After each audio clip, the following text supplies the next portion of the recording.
Good morning friend. વિદ્યાર્થી મિત્રો, આપણે ચેપ્ટર નંબર 19 ઉત્સર્ગ પદાર્થો અને તેના નિકાલ વિશે અભ્યાસ કરતા છીએ. હવે એ જ ચેપ્ટરમાં આપણે આગળની થિયરી જોઈશું.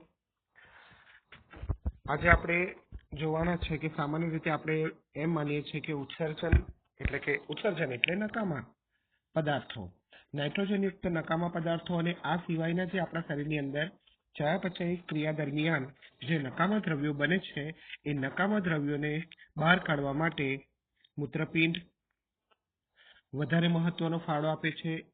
એ તો આપણને ખબર જ છે, પણ એ જે ઉત્સર્જન કરવાની જે ક્રિયા છે એમાં મૂત્રપિંડ સિવાય પણ ઘણા બધા અંગો એની અંદર ફાળો આપતા હોય છે.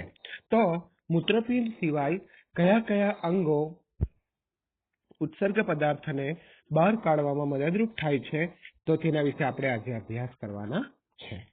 તો ઉત્સર્જન માટે મૂત્રપિંડ ઉપરાંત ચામડી, ફેફસા, યકૃત આ ત્રણ જે અંગો છે એ નકામા ઉત્સર્ગ પદાર્થોને મુક્ત કરવામાં મદદરૂપ થાય છે. કયા કયા? તો કે આપણી ચામડી એટલે કે ત્વચા, ત્યાર પછી ફેફસા અને યકૃત. બરાબર, ચામડી, ફેફસા અને યકૃત એ જે છે એ નકામા પદાર્થો એટલે કે ઉત્સર્ગ પદાર્થોને બહાર કાઢવામાં મદદરૂપ થતા હોય છે. ચાલો સૌથી પહેલા આપણે જોઈએ ત્વચા દ્વારા એટલે કે ચામડી દ્વારા. બરાબર, ઓકે. ઘણા જલીય પ્રાણીઓ દાખલા તરીકે સમુદ્ર તારા અને જળવ્યાળ એમોનિયાને આસપાસના પાણીની અંદર ત્વચા દ્વારા પ્રસરણ ક્રિયા વડે મુક્ત કરે છે. બરાબર, ઓકે. કારણ કે એવા જે પ્રાણીઓ છે એમાં મૂત્રપિંડ જો કાર્ય કરે અને જો એમોનિયાને મુક્ત કરે તો એ સમય દરમિયાન તો એ પ્રાણીઓનું મૃત્યુ પણ થઈ શકે છે, કારણ કે એમોનિયા એ ખૂબ જ ઝેરી ઉત્સર્ગ પદાર્થ છે. બરાબર, એટલે આવા પ્રાણીઓ જે છે એ ત્વચા દ્વારા પ્રસરણની ક્રિયા દ્વારા એમોનિયાને મુક્ત કરે છે. સસ્તનની ત્વચા પણ ઉત્સર્જનમાં ફાળો આપે છે. એટલે સસ્તન એટલે આપણે બધા પ્રાણીઓ આવી જઈએ. બરાબર, તો સસ્તન પ્રાણીઓની ત્વચા પણ ઉત્સર્જનમાં ફાળો આપે છે. ત્વચામાં સ્નિગ્ધ ગ્રંથિઓ અને પ્રસ્વેદ ગ્રંથિ આવેલી છે. કઈ કઈ ગ્રંથિ યાદ રાખજો વિદ્યાર્થી મિત્રો? એક તો સ્નિગ્ધ ગ્રંથિઓ આવેલી છે અને બીજી પ્રસ્વેદ ગ્રંથિ આવેલી છે. આ બંને ગ્રંથિઓનો જે સ્ત્રાવ થાય છે, બરાબર, દાખલા તરીકે આપણે જોયું કે સ્નિગ્ધ ગ્રંથિઓનો જે સ્ત્રાવ થાય છે એની અંદર મીણ, બરાબર, એની અંદર મીણ, સ્ટીરોલ, ફેટી એસિડ અને હાઇડ્રોકાર્બન વગેરેનો સ્ત્રાવ થાય છે, જેને સંયુક્ત રીતે સીબમ કહેવામાં આવે છે. ઘણી વખત વિદ્યાર્થી મિત્રો આવો એમસીક્યુ અથવા VSQ માં ક્વેશ્ચન પૂછાય છે કે સીબમ કોને કહેવામાં આવે? તો એનો આન્સર શું લખવાનો તમારે? કે સ્નિગ્ધ ગ્રંથિઓ દ્વારા મીણ, સ્ટીરોલ, ફેટી એસિડ અને હાઇડ્રોકાર્બન વગેરેનો સ્ત્રાવ થાય છે, જેને સંયુક્ત રીતે સીબમ કહેવામાં આવે છે. અથવા તો તમને એવી રીતે પૂછાય કે સીબમના બંધારણમાં શું હોય છે? તો સીબમમાં મીણ, સ્ટીરોલ, ફેટી એસિડ અને હાઇડ્રોકાર્બન. આ જે સીબમ છે એ વાળને સુવાળા રાખે છે, ચામડીને સૂકી થતી અટકાવે છે અને આપણા વાળને ભીના રાખવાનું કામ પણ કરે છે. આ ઉપરાંત આપણા શરીરની અંદર બીજી પ્રસ્વેદ ગ્રંથિ આવેલી હોય છે. એ પ્રસ્વેદ ગ્રંથિ દ્વારા જે પાણી જેવો સ્ત્રાવ થાય છે, જેને આપણે શું કહીએ છીએ? પરસેવો કહીએ છીએ. શું કહીએ છીએ? પરસેવો. જે શરીરના ઉષ્ણ તાપમાન દ્વારા ઉત્તેજિત થાય. ઉષ્ણ એટલે ગરમ. બરાબર, તો શરીરના ઉષ્ણ તાપમાન દ્વારા ઉત્તેજિત થાય છે અને એને કારણે પરસેવો થાય છે. હવે આ પરસેવામાં પાણી, ક્ષાર, મુખ્યત્વે મીઠું, ક્ષારની અંદર મીઠું એટલે NaCl, યુરિયા, લેક્ટિક એસિડ અને થોડોક એમિનો એસિડ પણ હોય છે, જે ચામડીની સપાટી દ્વારા દૂર થતા હોય છે. બરાબર, એટલે સીબમની અંદર આપણે જોયું મીણ, સ્ટીરોલ, ફેટી એસિડ અને હાઇડ્રોકાર્બન. જ્યારે પરસેવાની અંદર પાણી, ક્ષાર, ક્ષારની અંદર મોટે ભાગે મીઠું, યુરિયા કે જે નાઇટ્રોજન યુક્ત ઉત્સર્ગ દ્રવ્ય છે, લેક્ટિક એસિડ અને થોડાક એમિનો એસિડ હોય છે જે પણ ચામડીના સપાટી દ્વારા દૂર થતા હોય છે. બરાબર. ચાલો ત્યાર પછી યકૃત દ્વારા. યકૃત એ આપણા શરીરની મોટામાં મોટી ગ્રંથિ છે જે